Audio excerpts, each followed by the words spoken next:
अपने मन को परमात्मा प्रेम के भावों से संयुक्त करके नित्य है निरंतर निज स्वरूप बोध हेतु प्रयासरत जिज्ञासु वृत्त।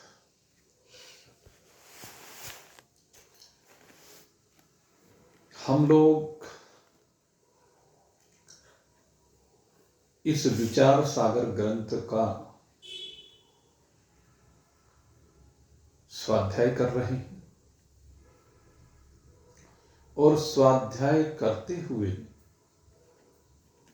इस पंचम तरंग में प्रवेश कर चुके हैं। और ये पंचम तरंग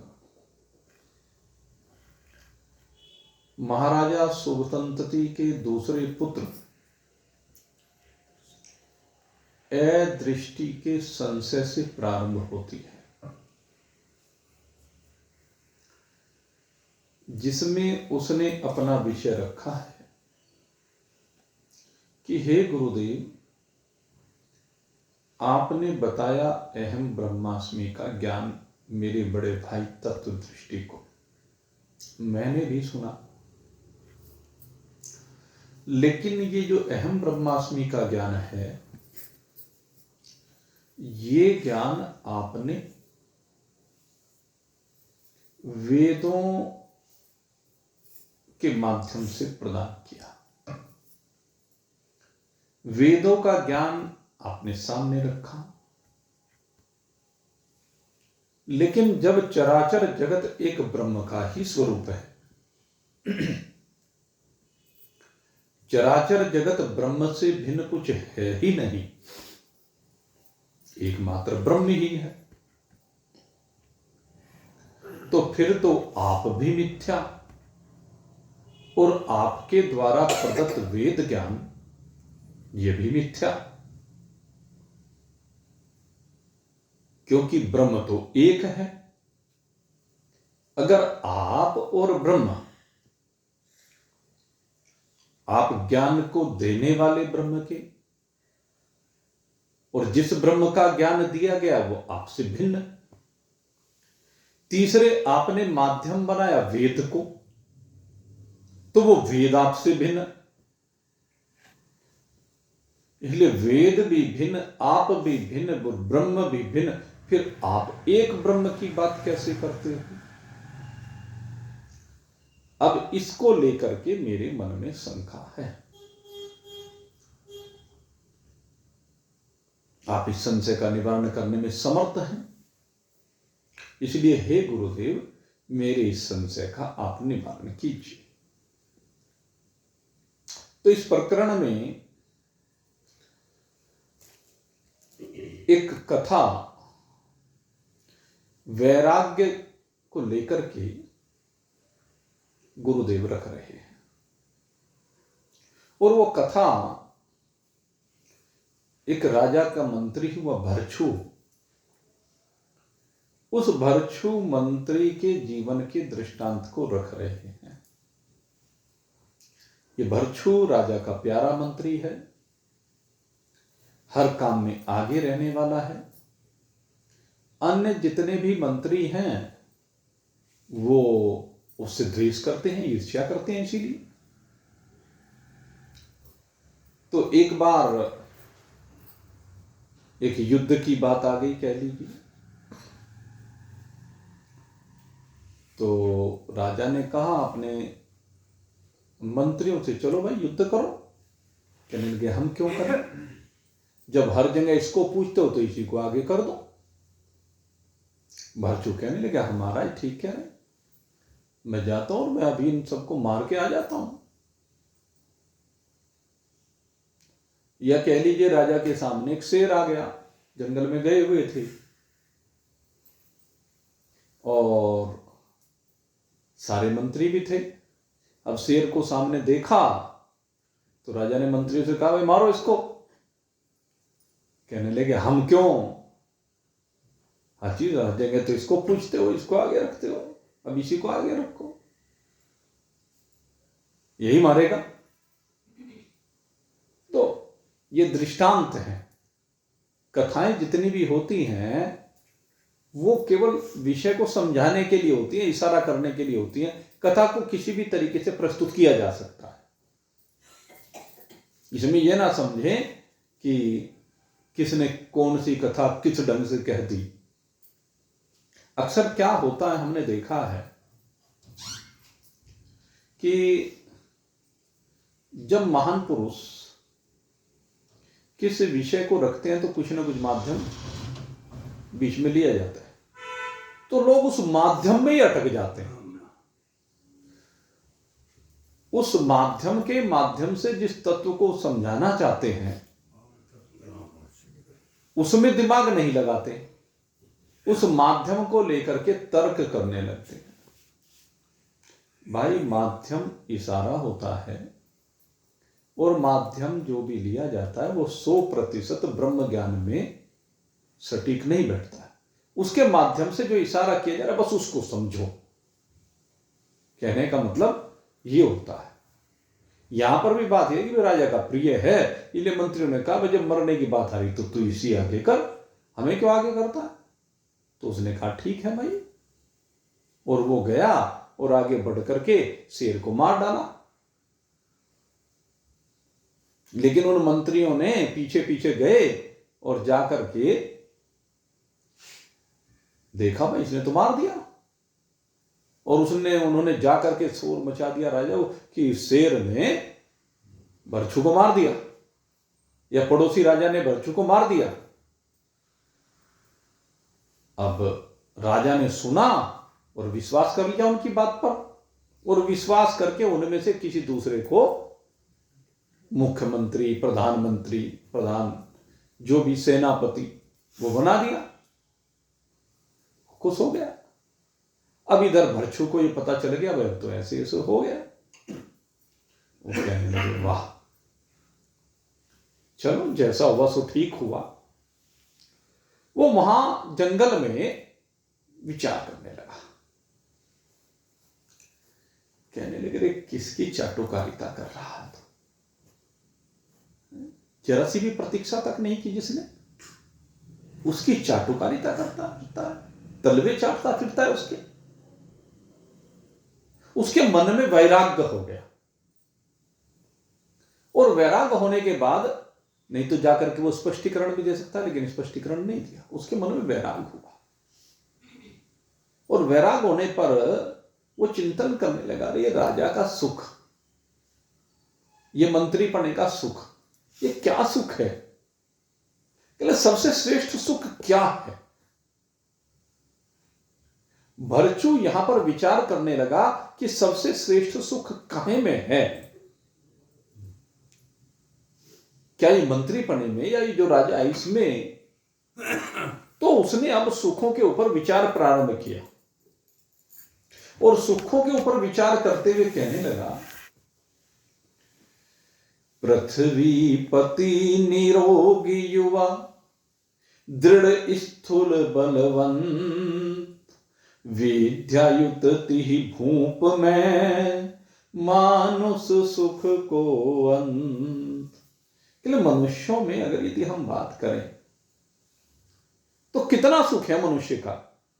मनुष्य किसको सुख मानता है, पहला सुख निरोगी का है, यहीं से शुरू होता है कि भाई चलो निरोगी तन मिल गया तो हम इसको मान लेते हैं कि चलो सुख हो गया। अभी चर्चा चल रही थी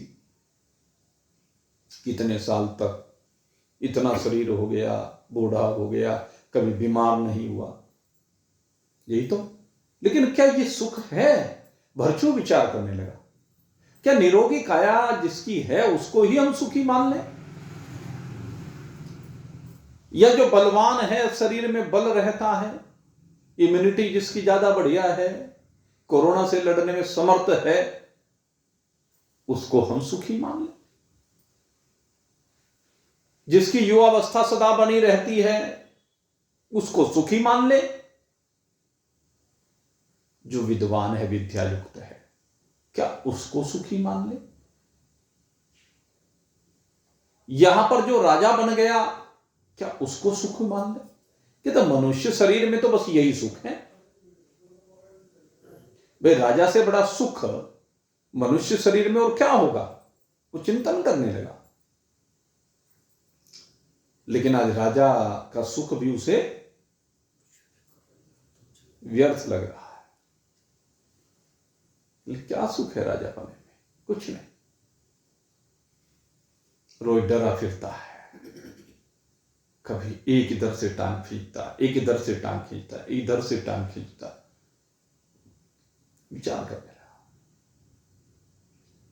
कि नहीं, ये सुख कुछ सुख नहीं। इससे ज्यादा सुख तो कहते हैं जो मनुष्यों में गंधर्व कहलाते हैं। राजा के सुख से ज्यादा सुख इस मनुष्य लोक में भी कहा गया है। और वो मनुष्य गंधर्व यानी जो कवि होते हैं, कवियों का जो सुख है वो राजा के सुख से कहीं जाता है। उनको मानव गंधर्व कहते हैं। उनका सुख उससे अधिक है।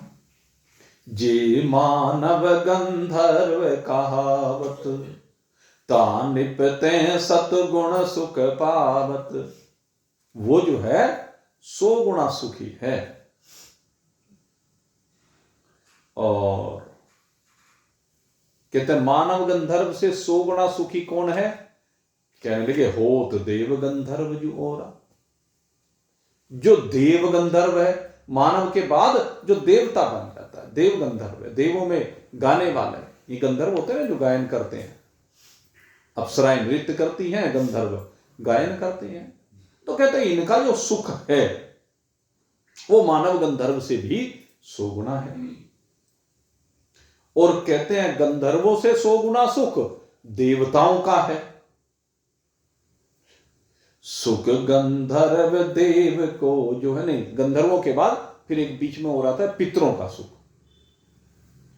देव गंधर्वों से ताते सतगुण पितरन को है। पितरों का जो सुख है, पितरलोक में रहने वाले जो हमारे पितर हैं उनका सुख 100 गुना है इन देव गंधर्वों से। पुनि अजान देवन में तिनते, 100 गुण कर्म देव में जिनते। और फिर कहते हैं जो देवता हैं उनका सुख पितरों से 100 गुना है। और संक्षेप में मैं क्या कहूं कि भाई इन देवताओं में भी जो मुख्य देवता हैं उनका और 100 गुना है। उनमें भी जो देवताओं का राजा है इंद्र, उसका और 100 गुना कहा गया है। और देवताओं के इंद्र से 100 गुना देवताओं के जो गुरु बृहस्पति हैं उनका है। और बृहस्पति से 100 गुना कहते हैं जो प्रजापति हैं उनका ही। और प्रजापति से 100 गुना सुख ब्रह्मा जी का है। कहते हैं इस तरीके से तैत्तिरीय श्रुति में, तैत्तिरीय उपनिषद के अंतर्गत यह समझाया गया है कि राजा से लेकर के ब्रह्मा जी तक है? राजा ते ब्रह्मांत कयो जो सुख सगरो लहे, रहत सदा एकाम काम दग्ध जाको नहीं है। कहो जो सुख सगरो लहे, राजा ते ब्रह्मांत काम दग्ध जाको नहीं है, रहत सदा एकांत। कहते हैं अगर ये सारे सुखों की बात करें उसके अंदर काम ना हो तो ये सुख उत्तरोत्तर कहे गए हैं। लेकिन इनमें जो काम वासना है उसका सुख इनमें अलग अलग तरीके से व्यक्त किया गया है। अलग अलग उसके कारण से इनकी परिस्थितियां बट जाती है। लेकिन कहते हैं इन सब सुखों से कहते हैं जो एकांत का सुख है, कहने लगे वो कई गुना है। ब्रह्मा जी के सुख से भी एकांत का सुख। और फिर आ गया वो विचार करने लगा कि हम यहां की बात करें, चलो उन सुखों से तो हम दूर हैं। कहने लगा मुझे यहां क्या सुख है, इस लोक में लोगों को क्या सुख है। भरचू यहां के लोक के सुखों के ऊपर चिंतन करने लगा। पहला सुख निरोगी काया, हैं? दूसरा सुख पास में हो माया, तीसरा सुख कुलवंती नारी, चौथा सुख सुत आज्ञाकारी। तो 4 सुखों की यहां पर बात की गई। कहने निरोगी काया को लेकर के कोई सोचे कि सुखी हो जाऊं, कहने काया तो निरोगी है लेकिन मन में सो तरफ अभाव है धन का, कोई पूछता नहीं है, बेइज्जती करता फिरता है। आपने देखा हो बहुत से मस्त लोग फिरते रहते हैं जिसे कोई चिंता नहीं, ऐसा लगता है, लेकिन उसकी कितनी बुराइयां होती हैं। कितना लोग उसको कहते हैं, माँ बाप भी कहते हैं, माँ बाप भी छोड़ते नहीं उसे, कुछ करके नहीं देता। हाँ, जैसे भरत जी थे, माँ बाप तक ने भी कहा रे कुछ कर ले भाई, निठल्ला पड़ा रहेगा। तो भले ही शरीर में रोग ना हो। फिर स्त्री के संग को लेकर के उसने चिंतन किया, कहने के स्त्री सब अनर्थ की मूल है। इसमें बहुत विस्तार के साथ विचार सागर में और अवधूत गीता में, अवधूत गीता के 2 अध्याय हैं बाद के, उनमें बहुत विस्तार के साथ यहां पर स्त्री और पुरुष दोनों एक दूसरे के विषय में विचार करके देखें तो विचार करने पर पाएंगे कि ये सब क्षणिक हैं, सब दुख देने वाले हैं परिणाम में।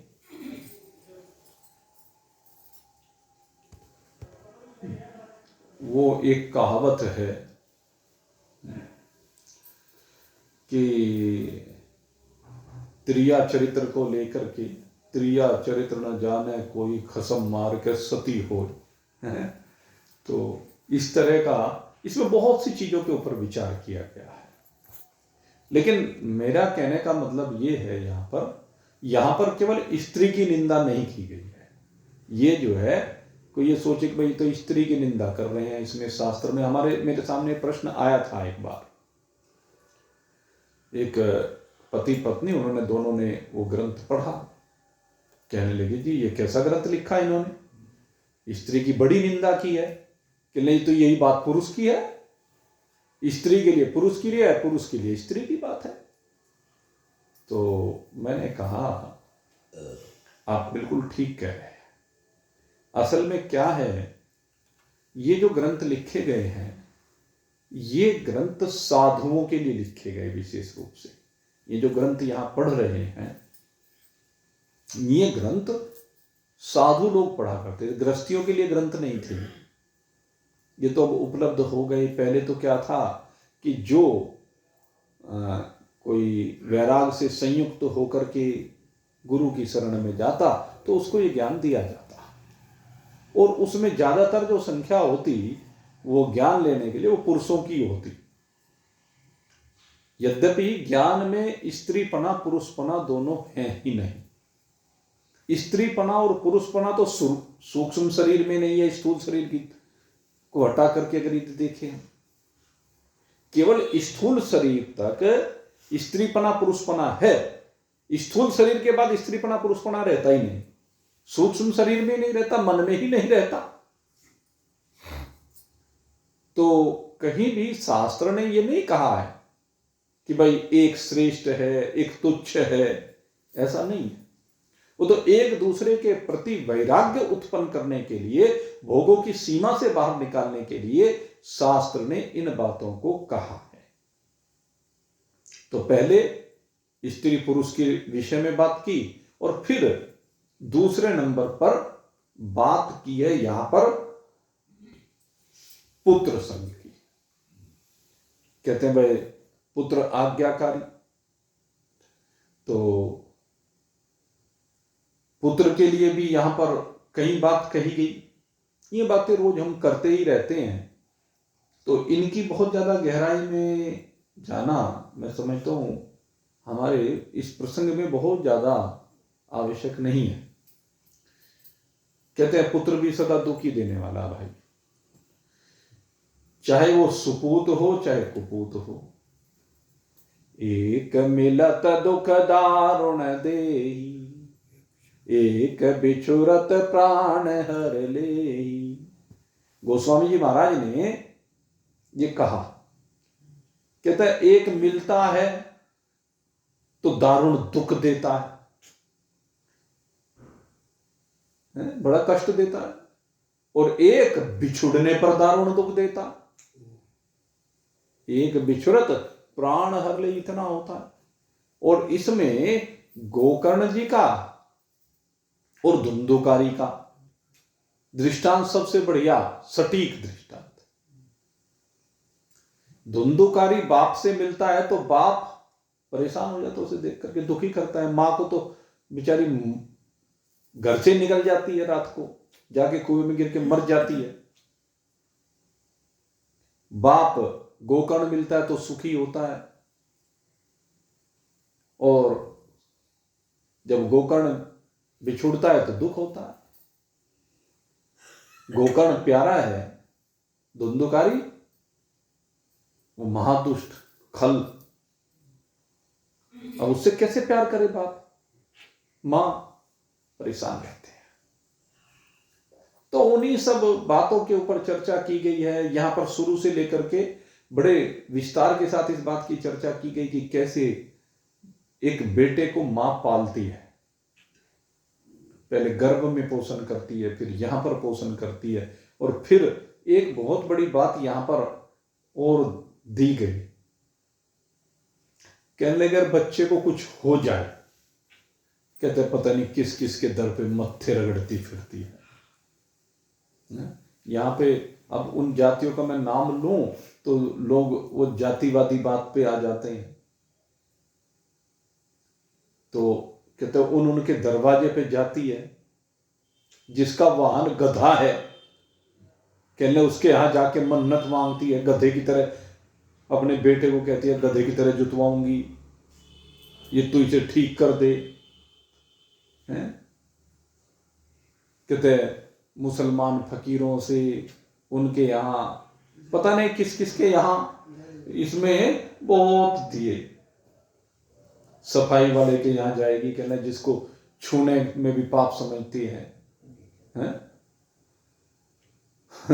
और मलेच्छ, कोढ़ी, पता नहीं किस किस को, सैयद खाजा पीर फकीर, धोकत जोरत हाथ अधीरा।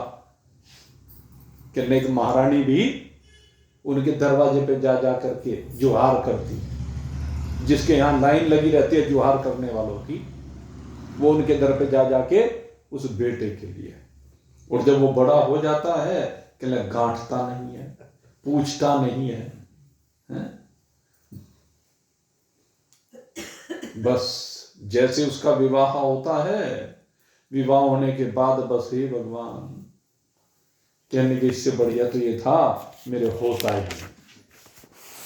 तो इस तरह की बातें पुत्र के संदर्भ में दी गई।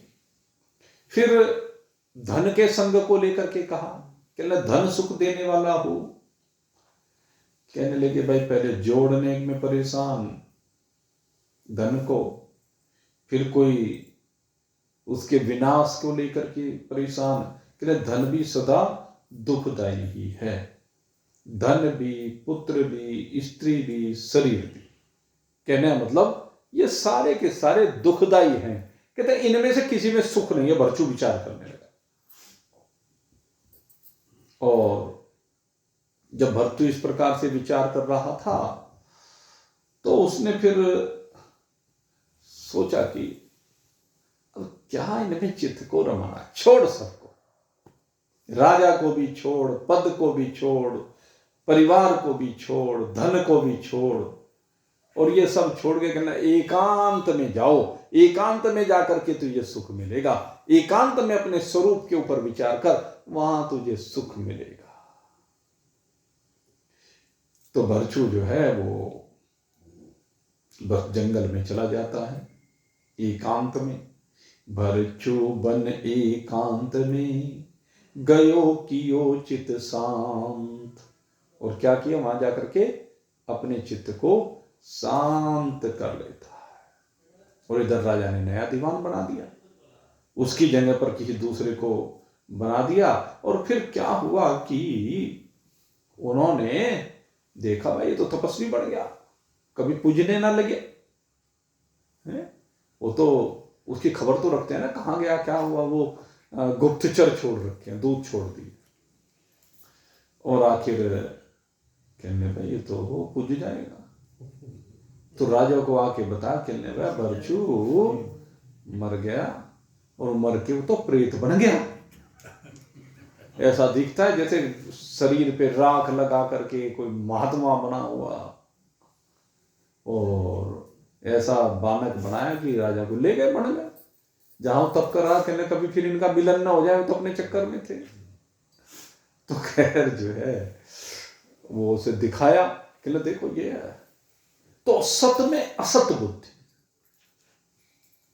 राजा को सत में असत बुद्धि हो जाती है तो बरचू सत, लेकिन वो उसको असत मानने लगता है।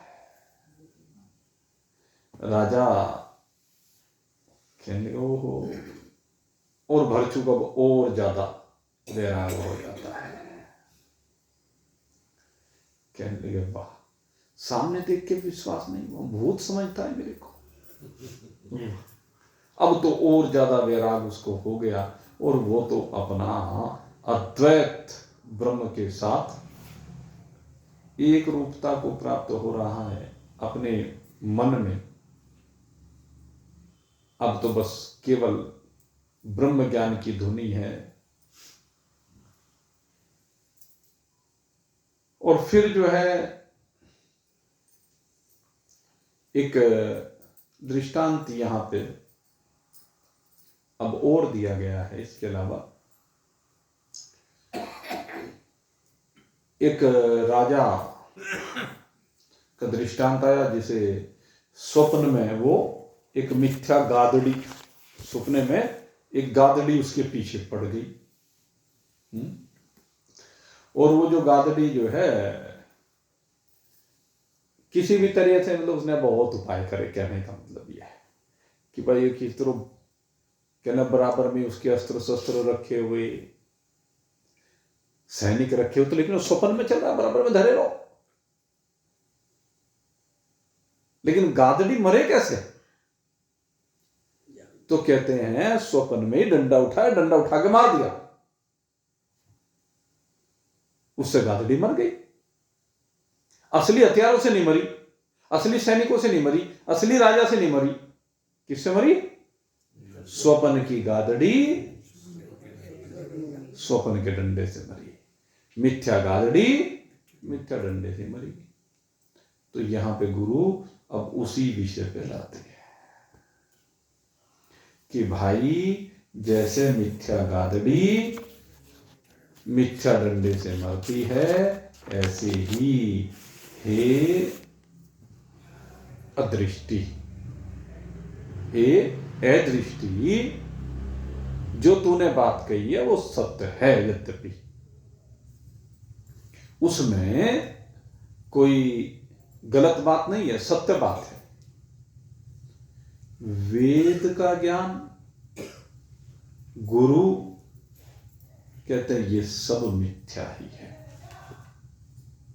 और जो संसार चिपका हुआ है वो भी मिथ्या ही है। उस मिथ्या चिपके हुए संसार रूपी गादड़ी को मारने के लिए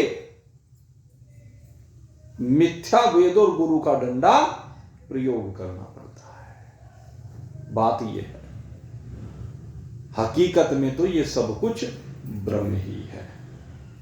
अब यहां से सही मायने में अब ये तरंग प्रारंभ होती है। अब तक तो जरा सी भूमिका सी बना करके विषय को रखा है दृष्टांत के माध्यम से। अब यहां पर 3 प्रकार की सत्ता के बारे में चर्चा कर रहे हैं। यद्यपि ये 3 प्रकार की सत्ता के बारे में मैंने एक बार चर्चा आपके सामने कर चुका हूं, लेकिन फिर भी यहां प्रसंग है। और इस 3 प्रकार की सत्ता को समझना अनिवार्य है। एक व्यवहारिक सत्ता होती है, एक प्रातिभाषिक सत्ता होती है, और एक पारमार्थिक सत्ता होती है। इनके बारे में अब यहां पर चर्चा प्रारंभ की गई है। जिसने इन तीनों सत्ताओं को समझ लिया, तीन सत्ता से मतलब एक व्यवहार काल, जो रोज हम जीते हैं, जहां संसार में रहते हैं, ये हमारी व्यवहारिक अवस्था है। और पारमार्थिक अवस्था वो है जब हमारा संग ब्रह्म के साथ, या कह लीजिए हम अपने आप को जब ब्रह्म रूप से अनुभूत करें तो उसको पारमार्थिक सत्ता कहते हैं। और एक तीसरी प्रातिभाषिक सत्ता है, जो कल्पना में है, साधनों में है, उसमें बहुत कुछ चीजें आती हैं। तो उन तीनों के बारे में यहां पर विषय को रख रहे हैं। लेकिन पारमार्थिक सत्ता में विराजमान होकर भी आप व्यावहारिक सत्ता से बाहर नहीं निकल सकते, इस बात को ध्यान करने की बात है। और दोनों को जोड़िए मत। इस व्यावहारिक सत्ता में रहते हुए पारमार्थिकता में जमे रहना, व्यवहार करते हुए परमार्थ में जमे रहना, टिके रहना, पैर आपका परमार्थ में रहे, बात ये समझनी है। इसके माध्यम से ये समझाया जाएगा तीन प्रकार की सत्ता। तो क्या कहते हैं, जिस पदार्थ का ब्रह्म ज्ञान के बिना बाध होवे नहीं, किंतु ब्रह्म ज्ञान से ही बाध होवे, वो पदार्थ में व्यवहारिक सत्ता कहिए हैं। ये वो सत्ता है जिसका बाध केवल ब्रह्म ज्ञान से हो सकता है, अन्य कोई भी उपाय ऐसा नहीं है जिसके द्वारा इस सत्ता का बाध किया जा सके। और ये सत्ता कौन सी है, कहते हैं ईश्वर की बनाई हुई जो संरचना है। व्यवहार हम किस में कर रहे हैं, ईश्वर का बना हुआ जो जगत है, ईश्वर का बनाया हुआ जो शरीर है, सारे दिन शरीर में और जगत में लगे रहते हैं, सारी जिंदगी इसी में लगे रहते हैं, इसी को और इकट्ठा करने में लगे रहते हैं, व्यवहारिक सत्ता को जोड़ने में लगे रहते हैं, अधिक से अधिक संग्रह करने में लगे रहते हैं, अधिक से अधिक खाने में, पहनने में, जोड़ने में, कमाने में, बस इसी काम में सारी जिंदगी निकल जाती है। यही शानो शौकत। लेकिन कहते हैं ये सत्ता व्यवहारिक मिथ्या है भाई, ये क्षण क्षण में परिवर्तन होने वाली सत्ता है, क्षण क्षण में मिट जाने वाली सत्ता है, ये रहने वाली सत्ता नहीं है। सब देख रहे हैं पर फिर भी इसके मिथ्यात्व का निश्चय करते नहीं हैं। अधिकांश तो सोचते ही नहीं है। अपने बाप दादों को देखा और उनको देखने के बाद भी उससे बाहर नहीं निकल पाए। बाप दादे चले गए लेकिन मन अब भी उनके जाने के बाद भी यहां इस संसार से वैराग्य को प्राप्त नहीं होता। ये मन उन्हीं की तरह से करता रहता है, उन्हीं की तरह से संसार में रमा रहता है। देख लिया कि हमारे बाप दादे इसको यहीं छोड़ करके चले गए, पर हम छोड़ के नहीं जाएंगे। हमारी तो ये सदा के लिए है। घरवाली हमारी, घरवाला हमारा, बच्चे हमारे, धन हमारा, दुकान, फैक्ट्री, मकान, जो भी कुछ है सब हमारा है और हम सदा सदा के लिए इसमें जम गए हैं। इसे छोड़ के हम नहीं जाएंगे। तो व्यवहारिक सत्ता को सत्य मान लेना, देखते हुए भी सत्य मान लेना, रोज इसके विनाश को देखते हुए भी सत्य मानना, रोज हो रहे इसके परिवर्तन को देखकर भी फिर भी इसको सत्य मानना, एक क्षण भी इसकी स्थिरता नहीं रहती फिर भी सत्य मानना, फिर भी इसी में रमे रहना, फिर भी इसी के लिए लड़ते झगड़ते रहना, इसी के लिए मरते खपते रहना। कारण ब्रह्म ज्ञान का ना होना। अगर ब्रह्म ज्ञान हो जाए तो फिर ये व्यवहारिक सत्ता में सब कुछ होते हुए भी इसमें आसक्ति नहीं रहेगी। इसमें आसक्ति क्यों रहती है? इसमें आसक्ति इसलिए रहती है कि इसी को सत्य मान रहे हैं। एक बार अगर ब्रह्म की सत्य स्वरूपता को अनुभव कर लिया तो फिर इसमें सत्य भाव नहीं आएगा।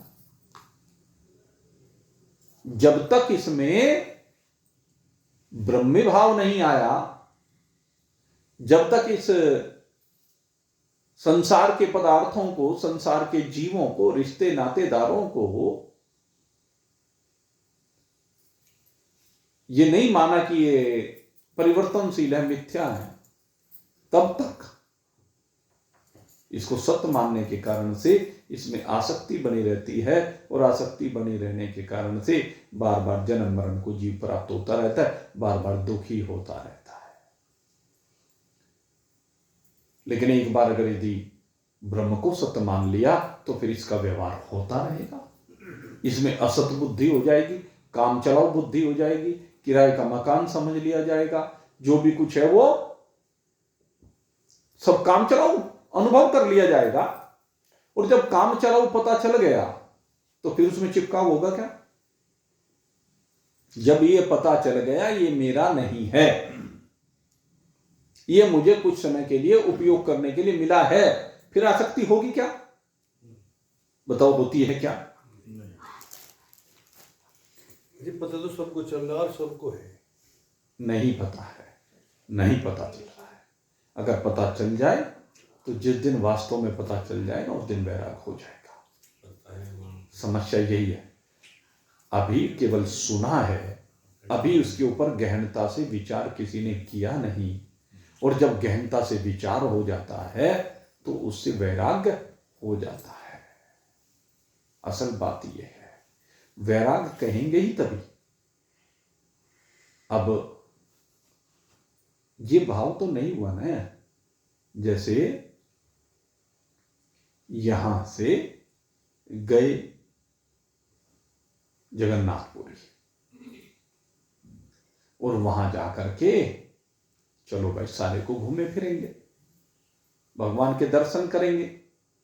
होटल में पहुंच गए, होटल में पहुंच करके किराए पर कमरा ले लिया और कमरा लेकर के वहां रहे,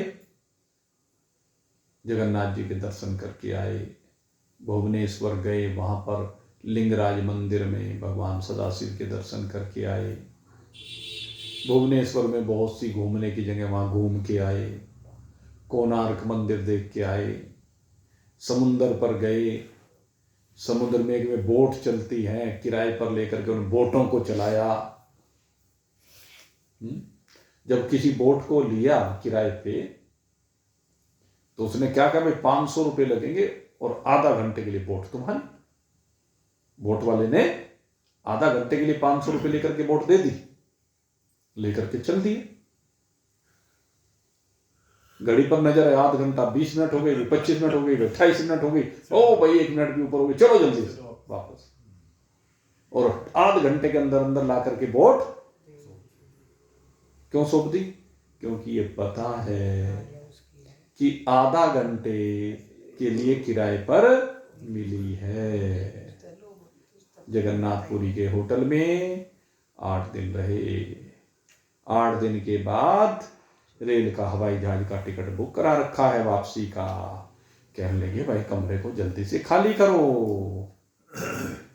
जिस कमरे में, जिस बेड पर बड़े आराम के साथ 8 दिन से सो रहे थे, उस कमरे के सारे सामान का लाभ उठा रहे थे। वो कमरा अपने घर के कमरों से बहुत सुंदर था, दीवारों पर चित्रकारी हो रही थी, टेलीविजन रखा हुआ था, फ्रिज रखा हुआ था, गीजर था, एसी था, हर सुविधा थी जिसमें कमरे में।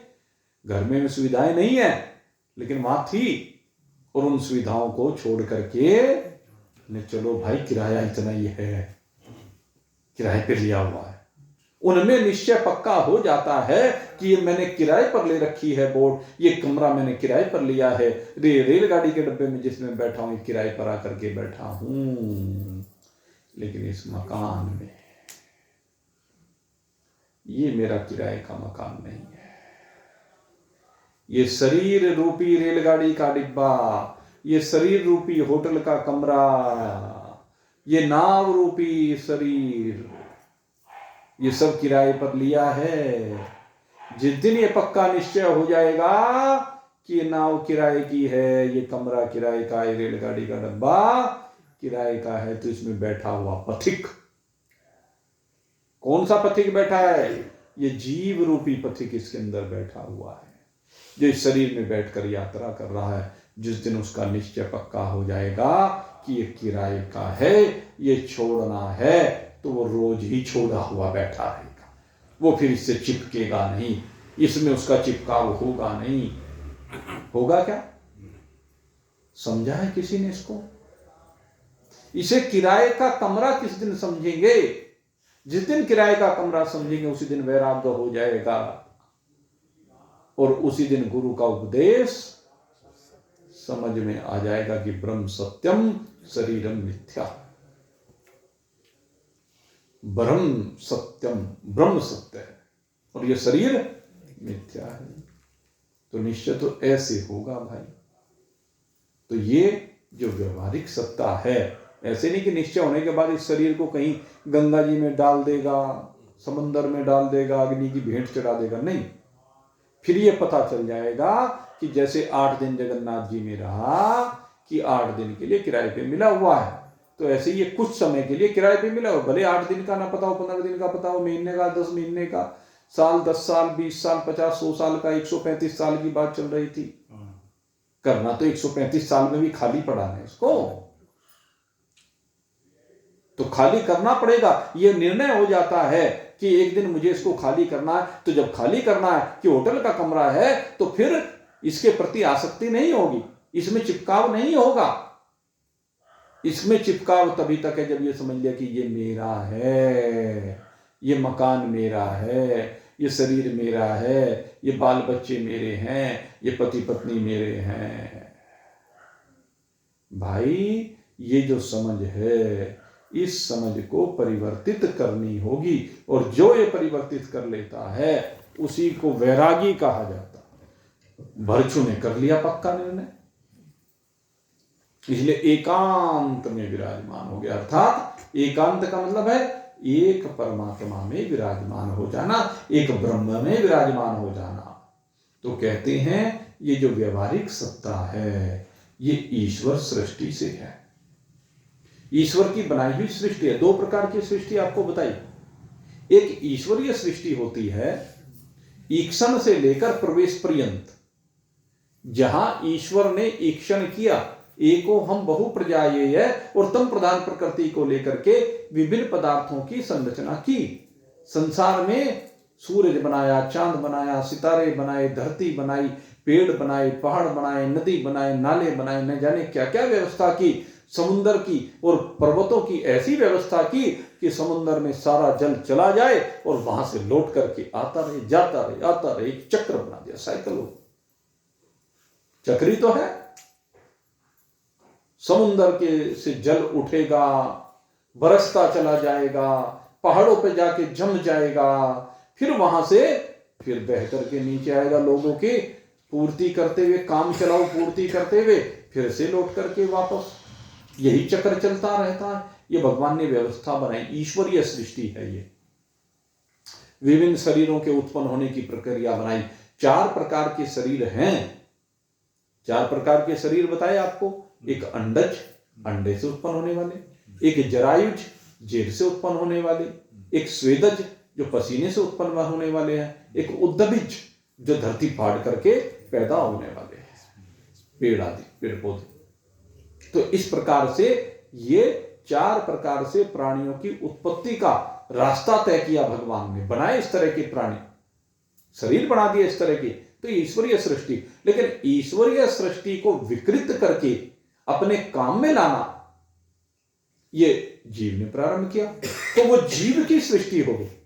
ईश्वरीय पदार्थों को लेकर के उनको मॉडिफाई कर दें, उनकी संरचना को परिवर्तित कर दें और अपने लिए उपयोगी बना लें, चाहे दूसरे के लिए दुरुपयोग हो उसका, दूसरे के लिए उचित है अनुचित है इस बात का ख्याल ना रखते हुए वो दोनों, क्योंकि हम यह उपयोग भी करते हैं और दुरुपयोग भी करते हैं, दोनों चीज करते हैं।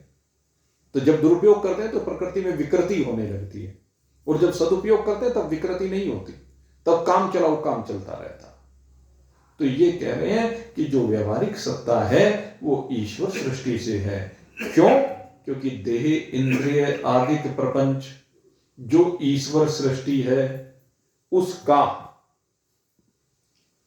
अब क्या है, ये जो देह इंद्रिय आदि सृष्टि हमारी मतलब जीवों की सृष्टि कह लीजिए, जिसमें देह भी है, इंद्रियां भी हैं, अंतःकरण भी है, कुछ बाह्यकरण है कुछ अंतःकरण है, इनसे बने हुए जो शरीर हैं, और दूसरे जो ये जगत पंचभौतिक कहते ये सारा प्रपंच, कहते इसका बात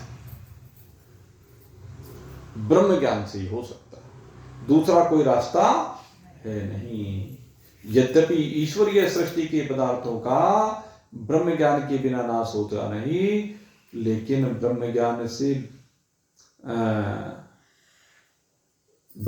से बिना बाध्य हो गए नहीं। दो बात कही यहां पर, कहते हैं ब्रह्म ज्ञान से इस ईश्वरीय सृष्टि का बाध हो सकता है, लेकिन इसका नाश नहीं जरूरी है कि हो जाए। दोनों बात में फर्क है, समझना इस बात को। जब ब्रह्म ज्ञान होता है तो जो व्यवहारिक सत्ता है, व्यवहारिक जगत है पंचभौतिक, और ये जितने शरीर हैं, इन सब शरीरों का और इस संसार की पदार्थों का एक बाध होना है, एक नाश होना है। बाध होने का मतलब है ज्ञान के द्वारा उनकी असारता समझ में आ जाए। बाध किसे कहते हैं? कि रेत में जल दिख रहा है और ज्ञान हो जाए कि जल नहीं रेत है, तो इसको बाध कहते हैं। तो इस जगत में ये बाध किसे कहेंगे? कि ये सब जो भी कुछ दिख रहा है ये सारे का सारा काम चलाऊ है। वैसे तो काम चलाऊ भी नहीं रहता, फिर ये सब भी ब्रह्म हो जाता है। जो भी कुछ है ये सारा ब्रह्म का ही स्वरूप है। ब्रह्म ही विभिन्न रूपों में स्फुरित होगा। ब्रह्म से भिन्न नेह नानास्ति किंचन, यहां पर ब्रह्म से भिन्न किंचित मात्र भी कुछ भी है नहीं। ये जो भी कुछ है वो सब कुछ ब्रह्म मात्र है। तो जितनी भी व्यवहारिक सत्ता दिख रही है इसका बाध हो जाता है, समझ में आ जाता है कि ये सब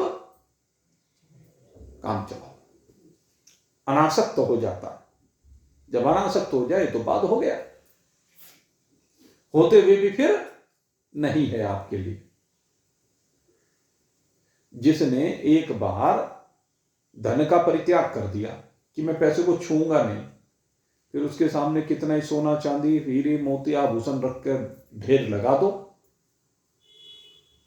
तो उसकी दृष्टि क्या है? समलोष्ठा समकांचन है। उसकी दृष्टि में तो मिट्टी और लोहा और सोना सब समान है, उसमें कोई भेद रहता नहीं, उसके लिए कोई उसमें आसक्ति रहती नहीं। जिसने मन से रसगुल्ले खाने छोड़ दिए, फिर उसके सामने कितने रसगुल्ले का ढेर लगा दो, उसकी आसक्ति उनमें जाएगी ही नहीं, मन से त्याग कर दिया। अब उसमें उसकी आसक्ति होती नहीं तो उसके लिए तो हो गया मिथ्या।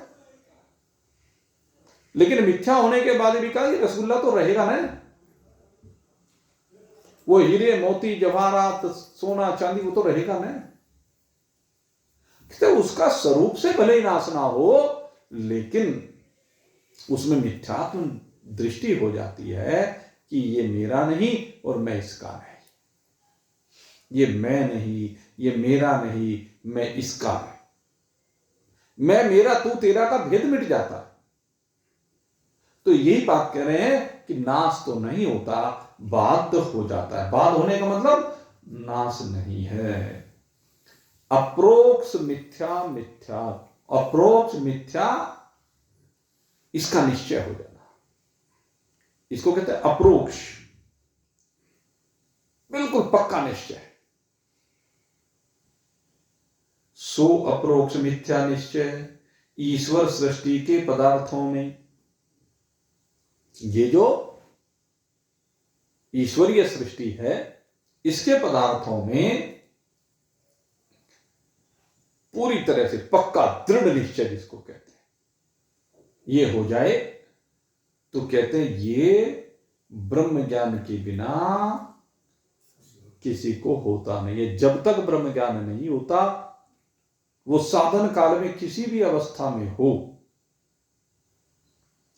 तो वो मिथ्यात्व निश्चय नहीं कर पाता तब तक। जब ब्रह्म ज्ञान हो जाता है तभी वो मिथ्यात्व निश्चय होता है। पक्का निश्चय तभी होता है, दृढ़ निश्चय तभी होता है जब ब्रह्म ज्ञान हो जाए। ये अविद्या का जो कार्य है, जागृत के जितने पदार्थ हैं, ये सारे के सारे कहते हैं इस व्यवहारिक सत्ता के अंतर्गत आते हैं। और इसमें जन्म हो, मरण हो, आना हो, जाना हो, बंधन हो, मुक्ति हो, कहते हैं सब के सब इस व्यवहार काल में होते हैं। ब्रह्म ज्ञान होने से पहले तक, ध्यान कर, ब्रह्म ज्ञान होने से पहले तक सारी व्यवहारिक सत्ता है। गुरु जी का उपदेश भी उसी में आ गया, वेद का ज्ञान भी उसी में आ गया। जैसे हॉकी का खेल होता है, हॉकी के खेल में मैदान होता है और उस मैदान में एक डी होती है। डी का मतलब जो हॉकी के द्वारा गेंद को हम लेकर के खेलते हैं, वो गेंद उस डी से बाहर जब तक है तो गेंद मैदान में है, वह कहीं भी हो, कुछ फर्क नहीं पड़ता। वो अलग बात है कि जब एक पक्ष उस गेंद को लेकर के कब्जा करते हुए उनकी डी की तरफ जाता है तो अपनी मंजिल उसे नजदीक दिखने लगती है। रास्ते में बाधा भी बहुत आती हैं, लेकिन सामने वाला कहता है कि जब तक डी पे नहीं पहुंची तब तक कोई जोखो नहीं भाई। डी पे नहीं पहुंचना नहीं चाहिए, कहीं तक पहुंच जाए, लेकिन डी से आगे नहीं जाने देनी। सीमा रेखा है, उस सीमा से आगे नहीं जाने देनी। अगर सीमा से आगे चली गई तो गोल हो गया। तो वो जो सीमा है वो ब्रह्म ज्ञान की सीमा है। उस सीमा के इधर मैदान है, खेल है, और ब्रह्म जैसे ही उस सीमा से परे जाता है तो गोल हो जाता है। फिर खेल नहीं रहता, खेल का परिणाम होता है। ऐसे ही जब तक आप साधनों में हैं, जब तक आप अनेक प्रकार के जप तप इत्यादि साधन कर रहे हैं, गुरु के उपदेश को प्राप्त कर रहे हैं, विभिन्न साधनाओं के माध्यम से अपने को साधने का प्रयास कर रहे हैं, निश्चय करते जा रहे हैं, करते जा रहे हैं, वैराग्य होता जा रहा है और होते होते समझ पक्की होती जा रही है। और जैसे ही वो समझ बिल्कुल पक्की हो गई तो साधन खत्म, ज्ञान हो जाता है। तो जब तक गेंद डी से परे नहीं गई तब तक साधन है। गुरु जी भी साधन है, वेद भी साधन है, संसार भी साधन है। और उसमें जाते ही फिर तो परिणाम ब्रह्म, एक ब्रह्म है, एको ब्रह्म द्वितीयो नास्ति। केवल एक ब्रह्म मात्र होता है, एक ब्रह्म से भिन्न दूसरा कुछ भी होता नहीं है। एक ब्रह्म ज्ञान होने पर ब्रह्म के अतिरिक्त कुछ रहता नहीं, परमात्मा ही सब कुछ है, परमात्मा से भिन्न कुछ नहीं है। एक परमात्मा में ही अनेक लहरें उठ रही हैं और लहरें भी साधन काल तक दिखाई देती हैं। और जब ये पक्का निश्चय हो जाता है कि मैं ब्रह्म हूं, तो फिर वो लहरें भी दिखाई नहीं देती हैं। उन लहरों में भी केवल एक अपना स्वरूप शुद्ध सच्चिदानंद घन ब्रह्म वही अनुभूत होता है, उसके अतिरिक्त और कुछ भी होता ही नहीं है। यही है वो पारमार्थिक ज्ञान जिसके द्वारा व्यवहारिक सत्ता को मिथ्या समझा जाता है, उसका मिथ्यात्व निश्चित होता है। तो इस प्रकार से ये थोड़ा सा आज चर्चा प्रारंभ की है। इस चर्चा को अब विस्तार के साथ आगे बढ़ाया जाएगा। व्यवहारिक सत्ता, पारमार्थिक सत्ता और तीसरी अब प्रातिभाषिक सत्ता।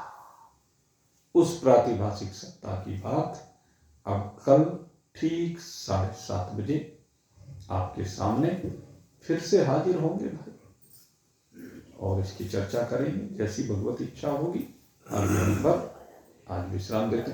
बोलिए सच्चिदानंद भगवान की।